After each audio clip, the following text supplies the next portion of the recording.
In the very beginning, God created the magnificent heavens and the earth.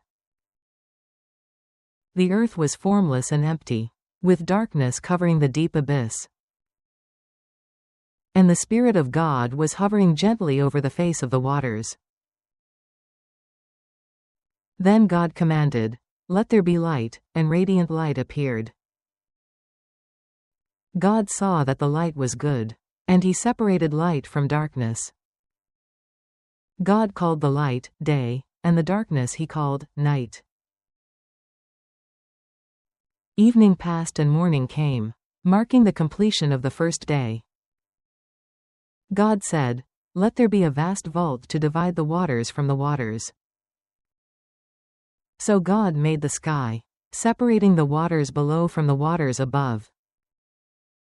God called the vault heaven. Evening and morning marked the second day.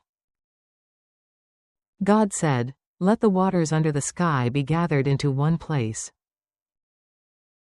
And let the dry ground appear." And it happened just as he commanded. God called the dry ground land, and the gathered waters he called seas. Then God said, "Let the earth sprout with fresh and green vegetation. Plants that produce seeds, each according to its own distinct kind. And trees that bear delicious fruit with seeds deep within them." The earth brought forth lush plants and trees bearing fruit of every kind. And God looked upon all the vibrant greenery and saw that it was good. Evening passed and morning came, marking the completion of the third day. God said, "Let there be brilliant lights in the vault of the heavens, to separate the bright day from the mysterious shadows of the night. Let them serve as signs to mark the seasons, the days, and the years." God made 2 great lights, the sun to govern the brilliance of the day, and the glowing moon to govern the peaceful silence of the night. He also created the countless stars to sparkle in the deep cosmos. God set them in the heavens to cast their light upon the silent earth, to rule over the day and night, and to separate light from darkness. God saw that it was good. Evening and morning marked the fourth day.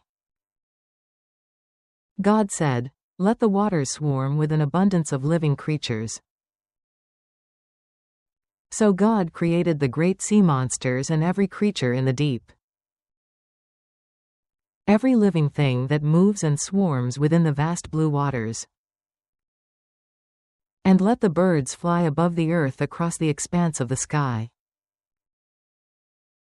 Every winged bird was created according to its own beautiful kind. God saw that it was good and looked upon them with great favor.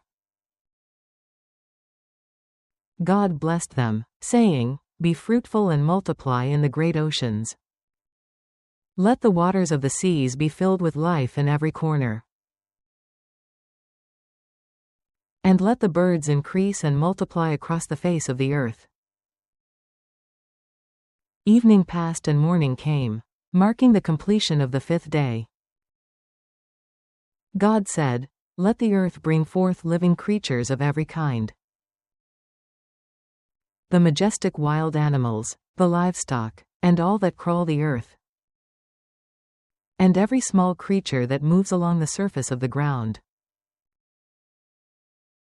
God made the wild beasts and the cattle according to their own kinds. God saw that it was good, for everything was in its perfect place. Then God said, "Let us make mankind in our own image and likeness, reflecting our nature, to be the pinnacle of all our creation. Let them rule over the fish of the sea and the birds of the sky, over all the livestock and all the wild animals upon the earth." So God created mankind in his own image, holy and full of wonder. In the image of God he created them, Male and female he created them. God blessed them and said, "Be fruitful, multiply, and fill the earth.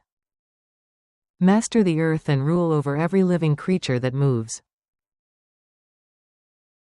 I give you every seed-bearing plant on the earth for your food, and every tree that has fruit with seed in it shall be yours for food. To every beast and bird, I give every green plant for their sustenance." And it was so. The world was filled with peace and abundance. God saw everything he had made, and behold, it was very good. Evening passed and morning came, marking the completion of the sixth day. Thus the heavens and the earth were finished in all their vast glory. Every detail of the universe was completed and perfectly arranged. The great work of creation was now whole and fully accomplished. By the seventh day, God had finished the work he had been doing. So on the seventh day, he rested from all his labors of creation. A sacred time of peace. A day for the soul to find its rest. Then God blessed the seventh day and declared it to be holy, because on that day he rested from all the work of his creation. All of creation found its ultimate peace and harmony in the Creator. This was the very first Sabbath, a gift of rest for all humanity. This is the grand story of how our beautiful world first began. Out of the darkness came light, and from the light came all of life. Let us cherish and protect this magnificent home we have been given. Thank you for watching. Please subscribe to follow more of our stories.